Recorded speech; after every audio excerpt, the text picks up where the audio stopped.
scientists always use the outside of the cell as the ground or reference point to measure the voltage across the membrane. For example, if the inside of the cell is 50 more negative compared to the outside, we would report the voltage as negative 50. Jadi referensinya itu yang bagian luar, ya ini gitu. Terus ini concentration gradient. Jadi konsep concentration gradient itu kan particles will move from the more concentrated side to the less concentrated kan. Jadi yang high to low concentration itu movement buat particles in concentration gradient gitu kan. Nah, di sini kan yang bagian luar kan basically dia lebih concentrated daripada yang dalam. Berarti kalau dia tanya mana yang move kemana, ya yang more concentrated, so Na plus tuh bakal move dari yang rame ke yang sepi. Jadi nyari tempat yang lebih sepi gitu. From outside of the cell to inside of the cell. Then what if the solutes are charged?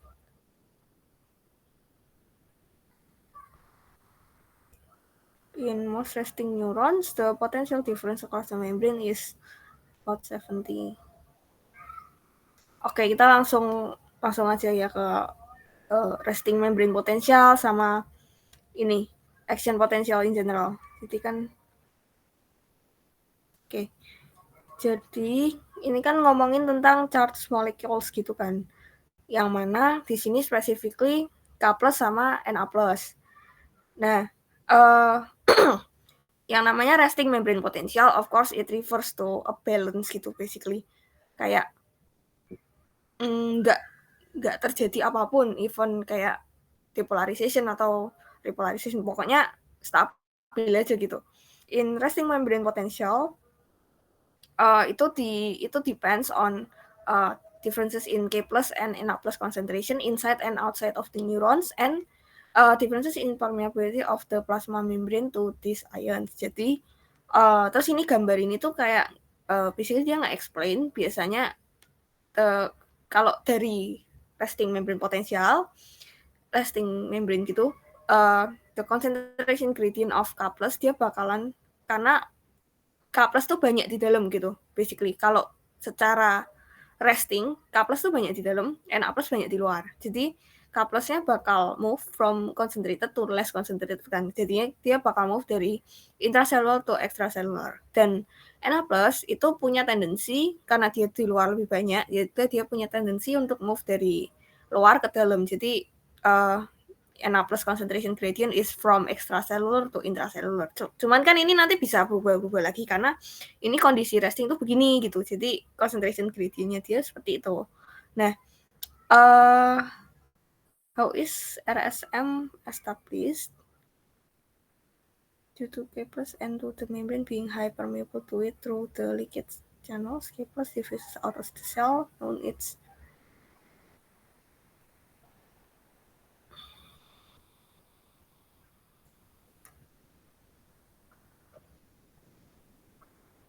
Oke. Jadi sebenarnya RSM sendiri dia tercipta dari ini aku bingung kalau jelasin sekarang, ini aja. Langsung ini aja. Nanti kita balik lagi ke RSM. Jadi kan action potential sendiri dia bakalan terjadi kayak dari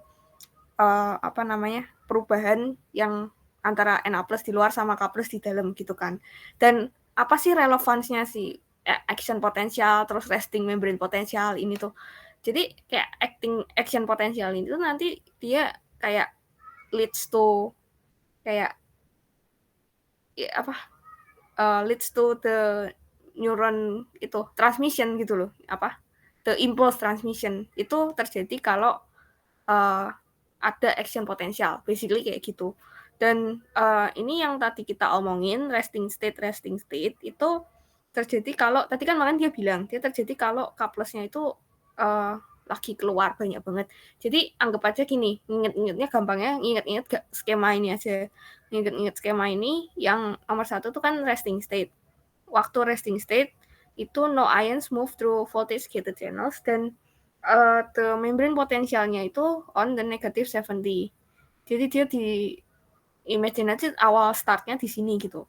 Dan tadi kan kita ingat concentration gradientnya si Na+ kan, yang mana dia punya tendensi dari Na+ itu kan karena banyak di luar, jadi Na itu bakal masuk ke dalam.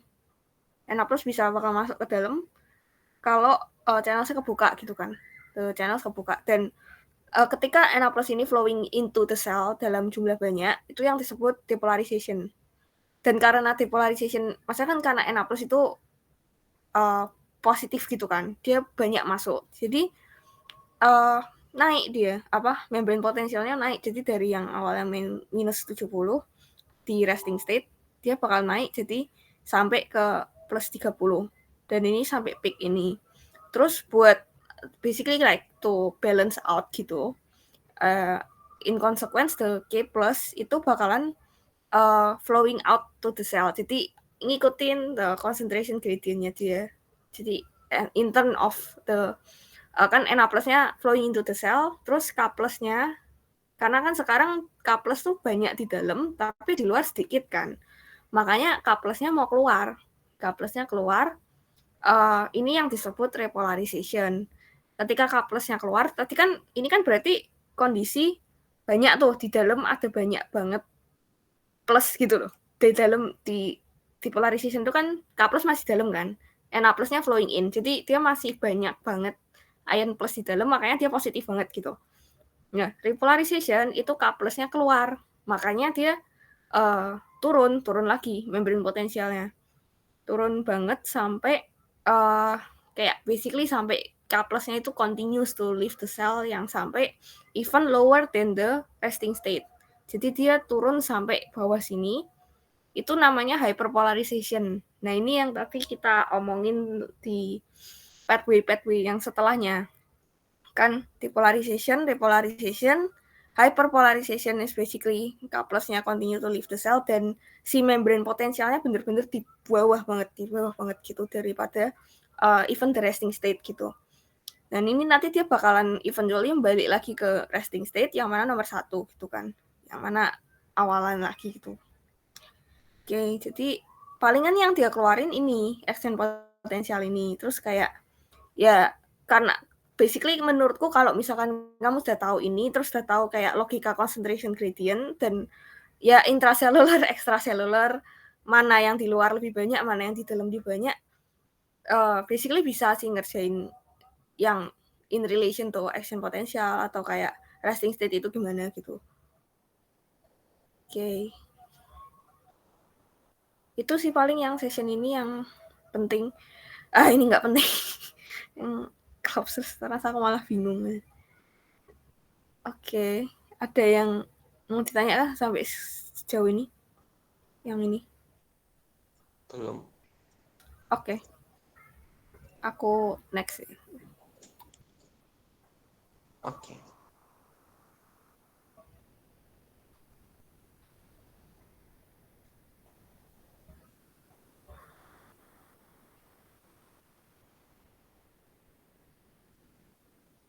Ini berapa banyak sih yang kemarin nggak ikut?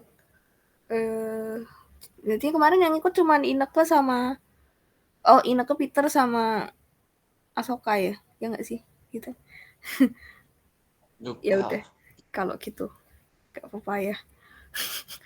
uh, Synaptic transmission and types of synapses. Jadi kayak kita tahu tadi, antara neurons itu kan tempat transfernya itu namanya sinaps gitu kan, synapses gitu. Dan synaptic transmission is the process of information transfer at a synapse. Synapse itu ini, gambar ini synapse, udah gitu. Terus where one part of a neuron contacts and communicates with other neuron or cell type, itu yang namanya synapse. Gambar ini pokoknya nanti dihafal sampai mati, karena Widat sangat suka gambar ini deh. Terus types of synapse? Yang pertama, electrical synapse. It allows the direct transfer of ionic current from cell to the next. And chemical synapse, kayak namanya, action potential that triggers the presynaptic neuron to release neurotransmitter. Jadi di sini relation-nya adalah ini yang kita highlight, chemical synapses, berarti action potential triggering presynaptic neuron to release the neurotransmitter. Tadi presynaptic neuron apa? Ya neuron yang sebelumnya, jadi neuron yang ngerilis gitu. Kalau yang ini yang nerima itu namanya postsynaptic neuron gitu. Nah, terus secara lebih detailnya sebenarnya electrical synapse ini nggak terlalu dibahas di sini, at least in this context, karena kita cuman bahas kayak neuron transmission yang normalnya in adults gitu loh. Jadi electrical synapse ini sebenarnya kayak basically dia dipisahin the special sites at gap junctions. Terus ini nggak usah sih, kayak six connection,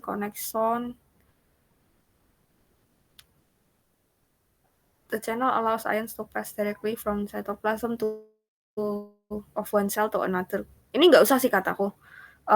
Pokoknya cuman tahu aja electrical synapse itu dia nggak often occur in adults. Makanya di sini kita lebih bahas yang kayak chemical gitu kan. Electrical synapse ini dia functionnya itu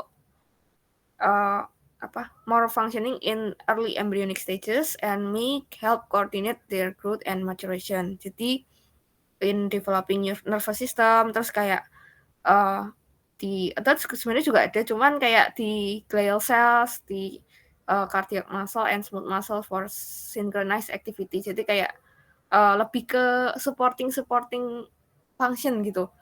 Terus interconnect many non-neuronal cells including glia, epithelial cells, and bla bla bla gitu. Ya pokoknya dia lebih occur in embryonic stages gitu. Dan electrical synapses, postsynaptical potential, ini cuman kayak perlu tahu kayak bidirectional passage of electrical currents are carried by ions. Dia kayak simple gitu loh, dia lebih ke simple karena dia langsung kayak connect between the kayak cuman langsung pakai apa sih istilahnya, pakai channels kan, gap junction channels, dan dia bidirectional passage of electrical currents langsung ini action potential, terus kayak dia langsung kesini, terus langsung ionsnya bisa langsung move gitu. Electrical synapses are bidirectional in nature. When a presynaptic action potential propagates to the postsynaptic, the membrane resting potential of the postsynaptic cell simultaneously propagates to the jadi kayak aksi reaksi gitu. Waktu si action potential ini ada dari presynaptic, dia ionnya ke sini terus yang basically yang di sini juga dia kayak ada reaction gitu, reaction potensial, jadi dia balikin ke sana gitu, yang ya something yang gampang gitulah, yang kayak bidirectional gitu. Nah terus yang utama itu yang ini chemical synapse. So most synaptic transmission in mature human itu chemical, which relies on the release of neurotransmitter. Jadi pakai neurotransmitter itu, yang mana the axon terminal contains spheres filled with neurotransmitters. Jadi neurotransmitter ini dia nggak bisa langsung, dia kan kayak lebih ke kayak particles atau fluid particles gitu kan. Dan neurotransmitters itu nggak bisa langsung kayak going around kayak ions gitu, tapi dia di-contain sama spheres atau kayak ini tempat-tempat komponen-komponen bulat-bulat, yang mana of course kita tahu itu adalah vesicles. Mana sih tadi? Nah, tapi vesiclesnya nggak cuman kayak satu macam. Ternyata vesicle yang nge-contain neurotransmitter itu ada synaptic vesicles, yang mana dia lebih ke small gitu, small membrane enclosed spheres. Dan yang satu lagi yang larger vesicles-nya itu secretory vesicles, jadi buat bawa yang lebih besar gitu basically. Terus ini istilah yang tadi dipakai presynaptic, usually axon terminal, basically presynaptic neuron kan yang sebelumnya, postsynaptic yang nerima gitu. separated by synaptic cleft. Terus chemical synapse lanjutannya the accumulation of protein adjacent to and within the membranes of on the other side of synaptic cleft are called membrane differentiations. Protein setting itu ini nggak perlu, ini nggak segimana, cuman lebih ke info tambahan di sini.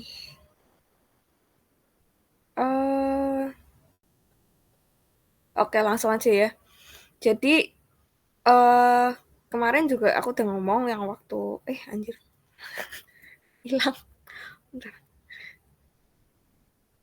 Nah, jadi yang waktu kemarin ikut tutoring, aku juga udah ngomong, ini pasti keluar di essay. Jadi dia minta the mechanism of chemical transmission.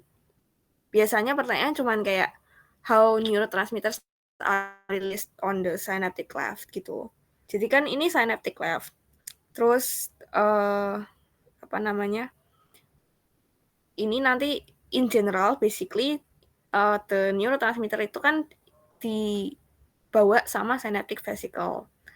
Tapi yang trigger the release of neurotransmitter itu dia nggak bisa ujuk-ujuk dia tiba-tiba kayak release gitu. Jadi ada triggernya yang mana of course ada action potensial gitu. Ada kayak dia ada depolarization of the presynaptic terminal by the arrival of an action potential. Jadi trigger utamanya of course action potential. Makanya tadi aku ngomong action potential is really relevant in signal transduction kayak gini di nerves gitu kan. Jadi arrival of action potential dia cause the depolarization of the presynaptic terminal. Jadi ada pokoknya kejadian action potensial itu kan ada depolarization kan. Nah, depolarization itu kan banyak yang kebuka Na+ masuk gitu, dan dia bisa leads to the opening of the voltage gated calcium channels. Dan sebenarnya kenapa kok ada open of calcium channels di sini? Dia sebenarnya yang trigger the release of the neurotransmitters. Dan itu in generalnya. Ini paling lebih gampangnya nanti di sini. Mana sih aku? Nah ini. Bentar. Lowbat, bentar.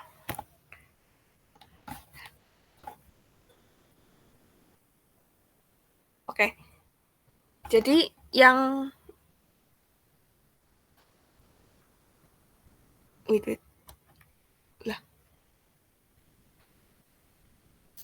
Jadi neurotransmitter release itu gimana? Dari awalnya tadi kan sebenarnya gambarnya lebih gampang yang tadi. Jadi the arrival of action potential in axon terminal. Tadi ada action potential yang datang. Jadi dia bakal cause the depolarization of the terminal membrane.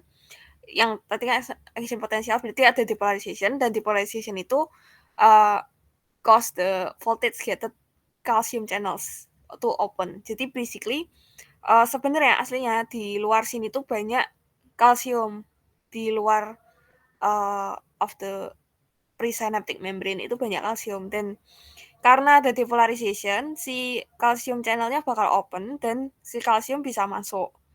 Kalsium yang masuk ini banyak, sebenarnya dia ternyata kalsium itu nge-trigger the release of neurotransmitter. Jadi dia nge-trigger the synaptic vesicles, dan ya vesicle-nya itu buat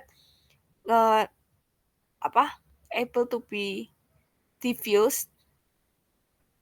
Vesicle release their contents through exocytosis. Kalau kalian ingat kan, vesicle ini tuh punya structure yang sama cell membrane kan. Jadi dia bisa diffuse to the cell membrane dan bisa exocytos isinya. Jadi isinya bisa keluar ke the synaptic cleft, tumpah ke synaptic cleft, dan the vesicle membrane is later recovered by the process of endocytosis, and the recycled vesicle is refilled with neurotransmitter.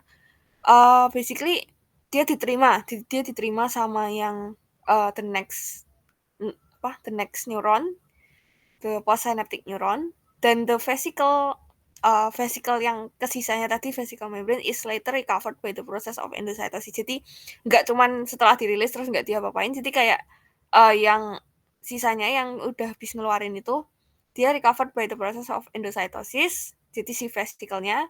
Terus the recycle vesicle is refilled with neurotransmitter. Jadi kejadiannya kayak berulang kayak gitu. Jadi in general gitu. Terus secara detailnya gimana? Itu ada di bawah.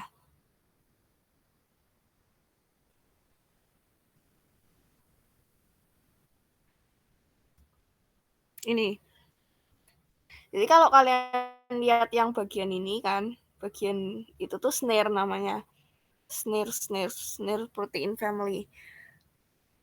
Jadi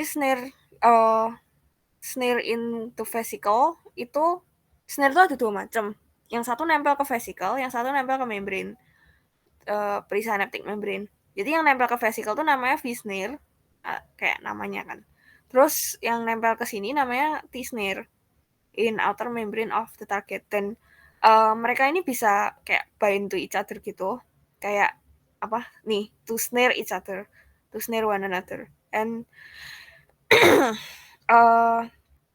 ternyata di snare ini tuh ada bagian yang namanya sinaptotakmin. Ini salah satu namanya sih sebenarnya.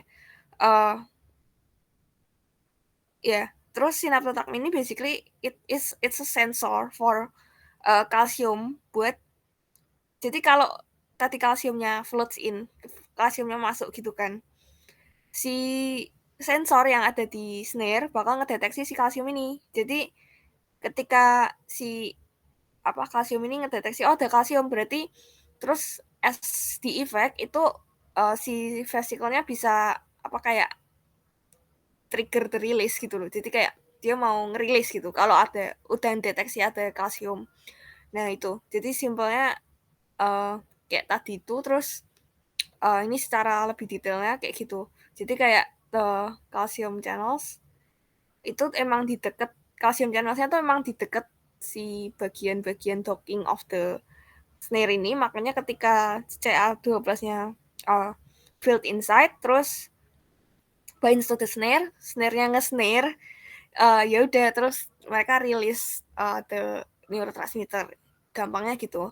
Jadi kalau review lagi gimana ceritanya tadi, the neurotransmitter release itu how it goes. Jadi there's an action potential basically. There's an action potential in the axon terminal, and the depolarization it causes the voltage gated calcium channels in the zones to open.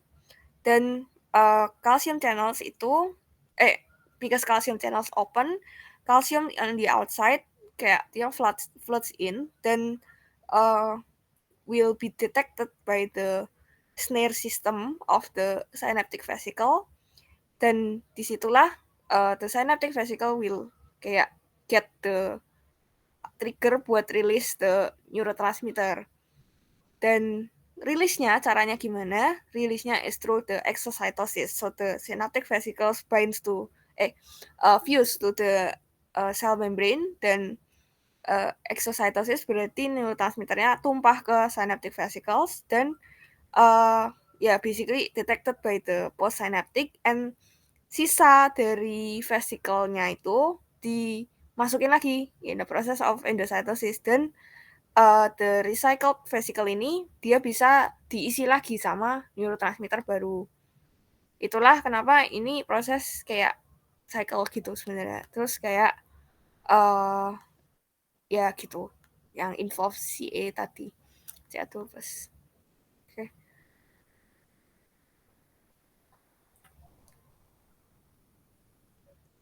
Sebentar, yang bagian atas tadi ada yang belum dibahas. Chemical synapse.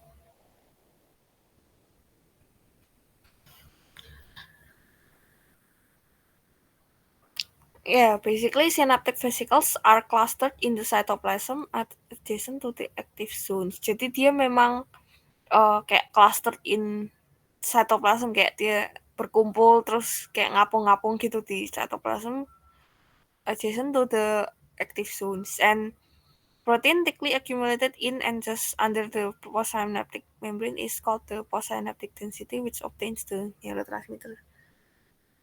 Ini bagian yang nerima the neurotransmitter. Terus ya ini tadi terus satu lagi dia unidirectional, jadi bukan bidirectional kayak si electrical synapse gitu ya. Terus chemical synapse ini ada, ini palingan kayak ini logika sih sebenarnya. Ini jadi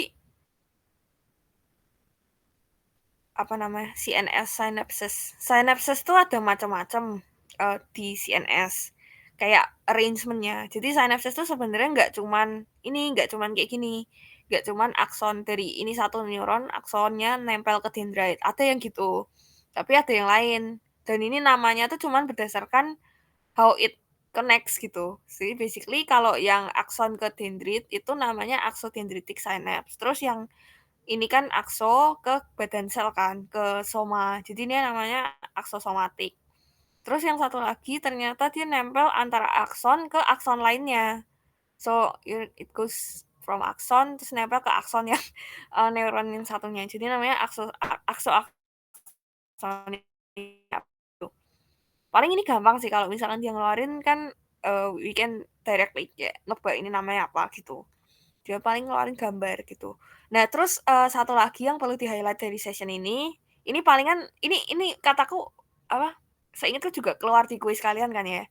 Jadi di soal yang kuis itu kan keluar tentang neuron apa sih? Pokoknya soalnya tuh tentang neuron ke otot gitu loh. Jadi nggak cuman antara neuron to neuron, tapi ternyata ada neuromuscular junction. Jadi gambarnya itu kan dia nyuruh gambar kan.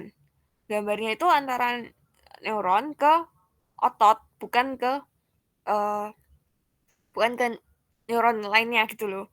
Dan tapi sebenarnya transmissionnya sama aja. Kalau aku nggak tahu ya, at least kayak yang dia suruh gambar itu waktu itu dia bilangnya gambarnya sama aja. Cuman ya just show that you understand kalau ini tuh otot gitu.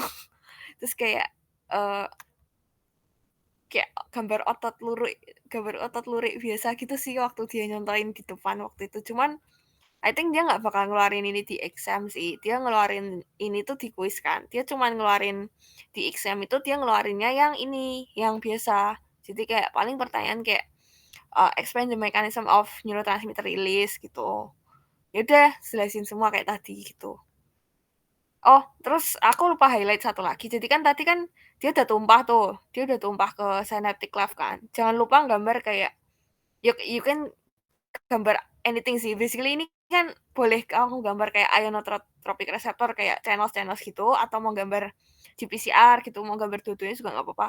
Basically yang nerima itu of course postsynaptic terminalnya dia bakal nerima neurotransmitter dan dia bakal cause specific effect gitu kan.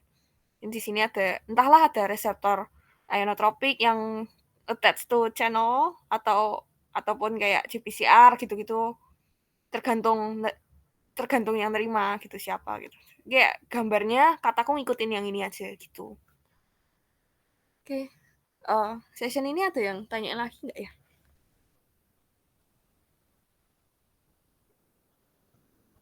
Oh, ini boleh dibaca sendiri aja. Jadi kayak synaptic vesicles itu biasanya buat nge-store. Tadi kan katanya dia buat nge-store yang smaller kan. Makanya dia buat nge-store amino acid, amins gitu. Kalau yang besar itu kan secretory granules. Berarti dia nge-store-nya yang barang-barang gede gitu loh. Peptides kan lebih gede dari amino acid gitu. Sebenarnya cuman tambahan info sih, I think.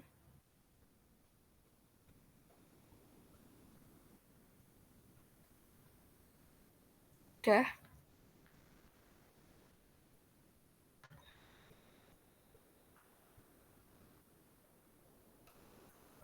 Oh, GPCR ya.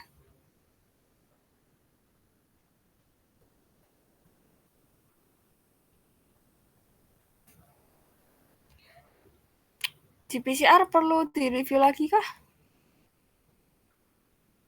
Oh, ini paling aku bahas ini dulu, bentar-bentar. Eh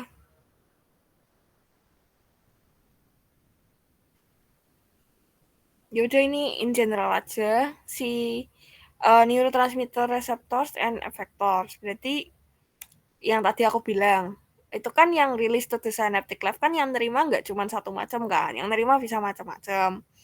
Ada yang nerima itu transmitter gated ion channels, ada yang nerimanya juga GPCR gitu.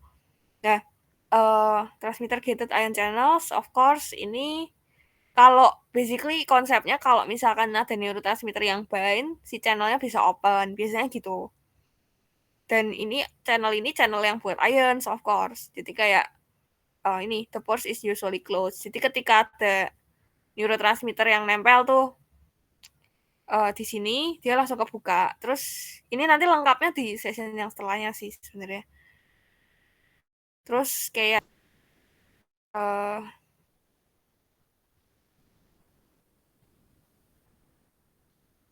apa? Causing ini loh, IPSP, ya yeah, basically kalau dia apa nanti aja lah gitu. Terus yang lagi kan GPCR cuman kayak tadi aku bilang dia binds to reseptor, terus activate G protein dan bisa activate other uh, downstream protein effector.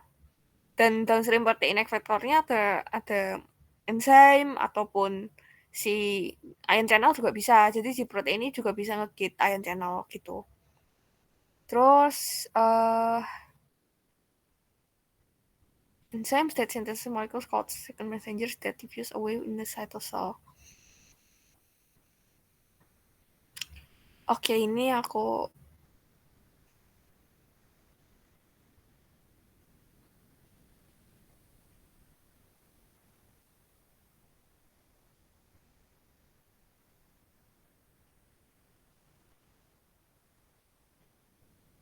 ini baca sendiri aja yang ini. Terus ini sih paling ini bisa juga muncul. Jadi yang tadi aku bilang kan setelah rilis itu ternyata nggak cuman rilis doang, terus kayak nggak diapa-apain, terus kayak masih kayak nggak ada kayak recycle mechanism or something. Nah, di sini tadi kan aku ngomongin tentang synaptic vesicles-nya yang di endocytos lagi sama the previous synaptic gitu kan, the previous neuron. Nah, di sini neurotransmitter recovery and degradation. Once the released neurotransmitter has interacted with postsynaptic receptor, it must be cleared from the synaptic cleft to allow another round of synaptic transmission. Jadi intinya si synaptic cleft itu harus kosong dulu to allow biar nggak ada gangguan atau kontam gitu loh, nggak ada gangguan. Makanya si synaptic cleft ini harus kosong dulu baru another round of synaptic transmission can happen gitu. Nah, mekanismenya itu ada ini simple diffusion of the transmitter molecules away from the synapse. Jadi dia bisa diffuse si neurotransmitter yang ada di cleft itu dia bisa diffuse lah kemana gitu, yang jauh-jauh lah dari synapse-nya. Terus dia juga bisa reuptake into the presynaptic axon terminal by the action of specific neurotransmitter transporter located in the presynaptic membrane. Jadi ternyata di presynaptic membrane-nya itu juga bisa ada mana sih ya? Ya udah. Nih di sini dia bisa ini kan recovery. Jadi ada transporter tertentu yang bisa nge-take up the neurotransmitter, bisa nge-take up balik gitu. Itu yang namanya reuptake. Terus removal of the neurotransmitter from the cleft via neurotransmitter transporter that also exists in the membranes of glia. Jadi instead of di take up di sini, di sekitarnya tuh ternyata ada sel kan, ada glia-glia gitu. Terus glianya itu juga punya transporter dan transporter ini yang ngambil si neurotransmitternya buat kayak di take up lah sama si glia itu gitu. Terus ada lagi enzymatic destruction in the synaptic cleft itself, tapi dia nggak jelasin gimananya. Cuman